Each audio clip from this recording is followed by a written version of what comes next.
Good morning, everyone, and thanks for joining us today. This is our presentation for the Enterprise site. I'm Nico Montano, and with me is Laura Darby.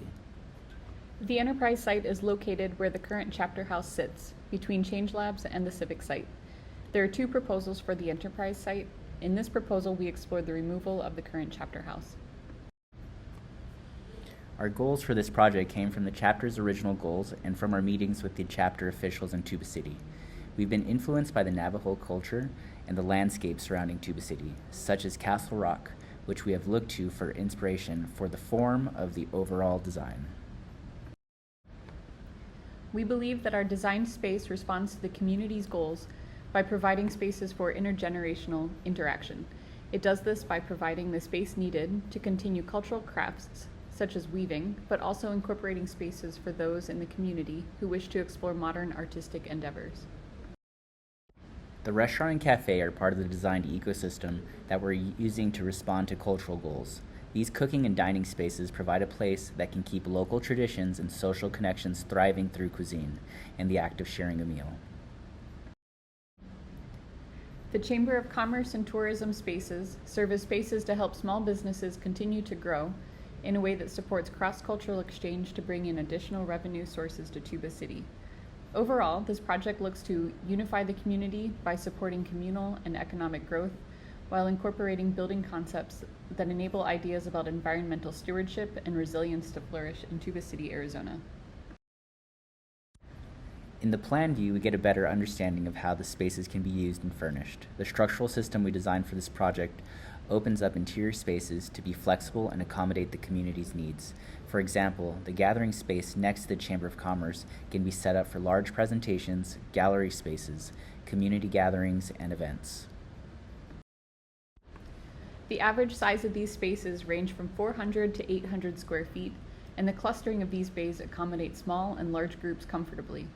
The makerspace as shown in the plan indicates the main use as working space for crafts, but the area could be opened up to the public via the garage doors and used for a larger micro-retail event.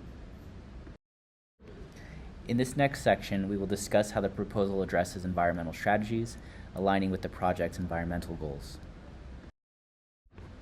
Our site has a 12-foot topography change. This small change in elevation revealed how the water flows across our site and guided our water harvesting strategy. In red, we can see where water flows cluster and can cause erosion and challenges on the site. The first part of our water strategy uses retention zones around the site to slow the flow of water and recharge the aquifer. The second part of our water strategy proposes the collection of rainwater from the rooftops. This water can be stored in cisterns, which we have placed underground, and used to irrigate plants in the drier, hotter months. The water collected in the retention zones, in combination with water harvesting, can support the landscaped areas around the buildings to cultivate plants native to northern Arizona and of important cultural use throughout the year. In this slide, you can see some plants which we foresee being planted here due to their cultural significance as well as use in traditional crafts. The topography change also meant that we had to figure out how to accommodate accessibility needs. To do this, we built up the middle portion of the site so that it was entirely even and used ramps to bring people up to this elevation. These ramps rise 4 feet. Considering the yearly solar exposure as an integral part of our design process, we used digital analysis tools to understand how the solar exposure would affect this site in our design. During the summer, our building orientation blocks direct sunlight and shades the interior spaces. In the winter, we want to bring natural light into the building to allow for well-lit and warmer spaces. To serve as a visual aid, these images show how the sun's light travels within these spaces throughout the day.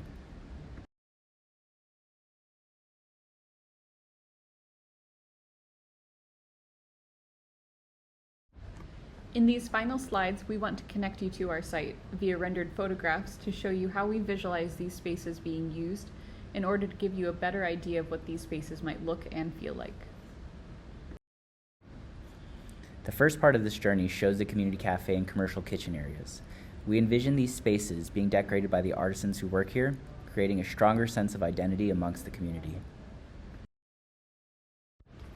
The outdoor grill is connected to the commercial kitchen, and can allow for culinary professionals to cook more food for large catered events happening in Tuba City and across the site.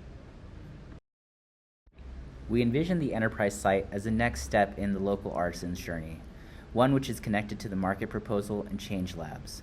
Currently, we see retailers and Navajo artists selling their goods at the market, and the enterprise site looks to enable those individuals, businesses, and creations further.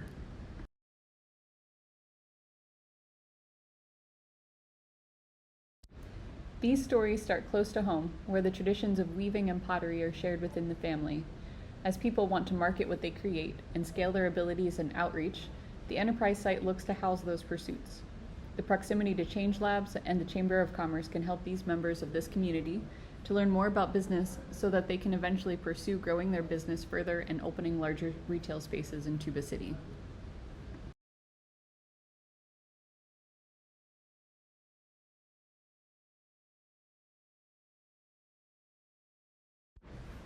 Overall, this project looks to unify the community by supporting communal and economic growth while incorporating building concepts that enable ideas about environmental stewardship and resilience to flourish in Tuba City, Arizona. We want to thank members of Tuba City for the valuable insight into your culture and for welcoming us into your community.